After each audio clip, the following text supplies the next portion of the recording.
To set up Vivid Practice, the first thing we need to do is download it from the App Store or the Google Play Store. So search for Vivid Practice app wherever you get apps and download it. You may need to grant permission if it's your first time downloading it. And then we're going to open the app. Click Allow Notifications. These are only for reminders to practice that you set up yourself. We're not going to send you anything unwelcome. And then log in using the details that your teacher sent to you. Once you've logged in, you'll see this screen.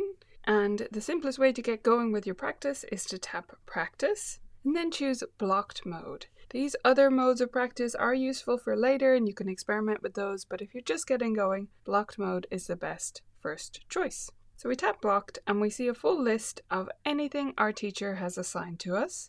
As we're practicing, we can tap the check mark on the right hand side once we're finished each item.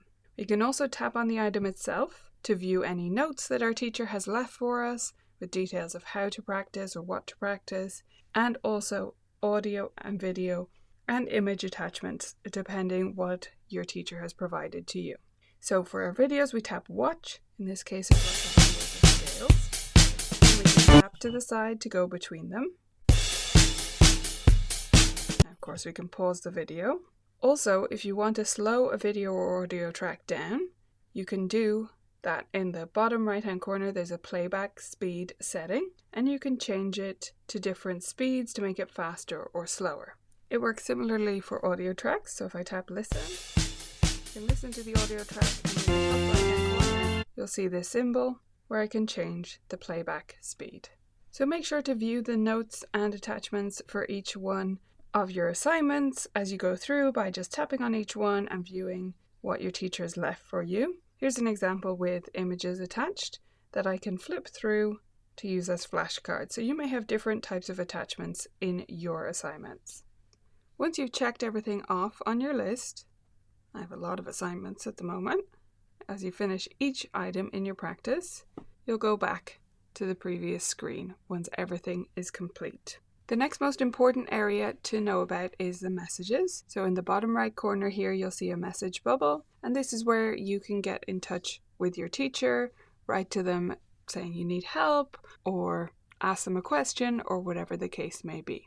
Most of the time, these are the main things you'll need. If you want to quickly check what an assignment is or view some notes about it, you can use the View Only button as well. But most of the time, you should use a practice mode to actively practice. In the top left corner, you'll see a hamburger icon for the menu, and this is where you can find some other things. So first of all, we'll go to the reminders section, and you can set up reminders for your practice. This is why we allowed notifications earlier on. So you can set a time that you intend to practice and then turn that alarm on so that you'll get a notification at that time to remind you to practice. When you're done setting it all up and you have your 5 or 6 days of practice put in, you can click Update.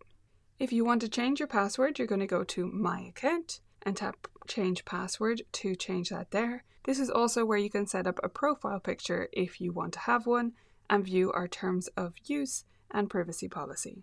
If there are multiple students who want to use the same device for their practice, it's very handy to set up their different profiles so you can just switch between them.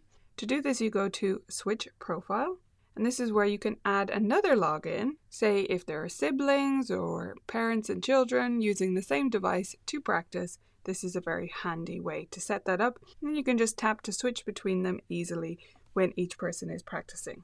We have 2 items left in the menu that we need to look at. We've got our practice history. So for example, this is a test account, so you'll see I've practiced today, that's what we just did. So you can see those 3 minutes that I've practiced in blocked mode. So if the parent wants to check when their kid is practicing, or for any other reason you want to check when the last practice sessions happened, you can view it on the calendar. We also have this completed assignments tab. So in completed assignments, we can view anything our teacher has marked as done. This means we're finished with it, finished working on it for the lesson likely, but you may still want to go back to them. You may want to see what it is you've completed, or you might want to go back because you want to play that track again, or use some attachment, or view the notes that you had for that assignment. So this is where you can do that. They show up in reverse chronological order. So the most recently completed is at the top of the list, and then it goes down from there.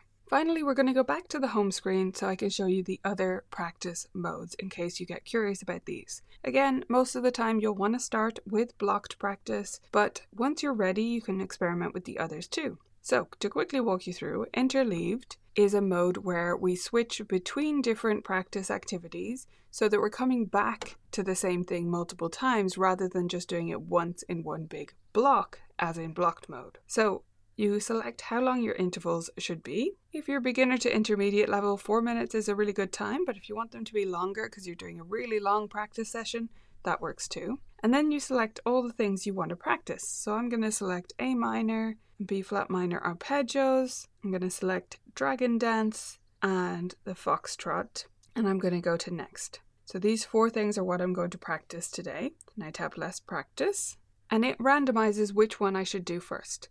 So for these 4 minutes, I should work on the A minor arpeggio. Once it gets to the end of those 4 minutes, it's going to randomly switch to one of the other items on the list. And then the A minor arpeggio might appear again later so that we get multiple chances to practice it, and we split up our practice of different assignments. This might sound counterintuitive at first, but it's actually a very effective and efficient way to make progress on our assignments, as our brain needs to retrieve that information again and again throughout the session. I'm going to exit this practice session so I can show you the others. Next, we'll look at Pomodoro mode. So I can select how long I want to practice for in total here. So let's say I want to do a 30-minute practice session. And now I select what break time I want. So maybe I want to do 9 minutes of practice and then take a 1-minute break to make sure I stay fresh during that time. So I'll select 9 on, 1 off. And now the timer, it shows me everything on my practice list so I can access all of the different notes and attachments and whatever I want, but it's counting down a timer for 9 minutes. At the end of that 9 minutes, it's going to sound a little notification sound and switch to the break time for 1 minute so that I can take that minute to remind myself to take a sip of water, look out the window, do some stretching, and then come back to my practice session after that break time. It's a really handy way to keep balance in your practice session and make sure you don't get too fixated and almost burn yourself out doing the same thing for too long a time. It helps you to take that moment to regroup and then get back into your practice. Finally, we have focused mode. This is the mode for when you only want to do one thing. Maybe you have something coming up like an exam or a concert and you just want to focus on one item. That's all you're allowed to select, and not get distracted by other things that are going on. The focus mode also has built-in breaks because when we are in that focused mode, when we're thinking about only one assignment, we tend to get too fixated and forget to stop and think and stretch and look out the window so that our eyes adjust to different fields of vision so that we stay fresh and stay involved and can actually get that thing done that we're so focused on achieving. So those are the main features for Vivid Practice. I hope you enjoy exploring, and you can let us know if you've any questions. Support@vividpractice.com is our email.